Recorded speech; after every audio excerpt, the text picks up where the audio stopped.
Real quick, I wanted to show you guys how to cut down a former. So the former is what forms the voice coil. So if you can see, it's this part right here. You can see it, this part. See, it forms the coil. And I purposely buy ones that are too long because I'm not in production mode yet. I'm still in prototype mode. Every one of these is handmade.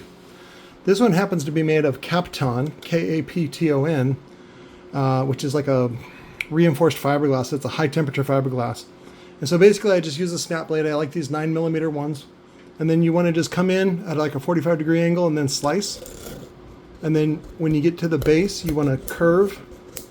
Sometimes I saw. That's it.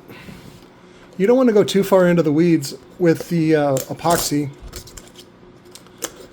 There we go. And then once you get it at the right angle, you just kind of go around.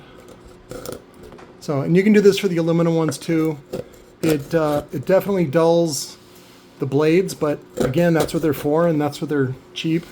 You used to be able to buy these at Harbor Freight, but they don't sell that size anymore. So I bought mine off of I think Walmart.com or the app. So now it's trimmed, and then I can put the inner caps on. Usually I use a pair of these, and I laminate them with some Devil's Jizz epoxy, and then I stick it on like that. And then I put a little weight on it, something like this. And then I'll put a bead around the base of it.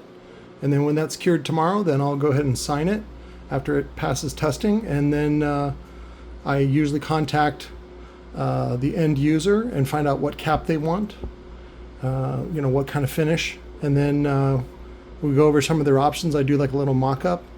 And then if they want any decals, I include the decals, and then they're good to go. This one is a 12W7 top assembly. So using our 12 Dub 7 coils, which I think are 65mm wine height, dual 2 flat aluminum. So if you go to somebody like Precision Econowind, they won't, last time I checked, they won't make you an exact copy of the coil from, say, JL, because JL is already their client, and you can't ask for the JL coil. What you can do is give them properties and dimensions and say, I want, you know, this ID, this OD, you know, let me know what wire fits, and they can come up with a product that is very, very similar, but is not the same. And so that's all I did. So hope that helps.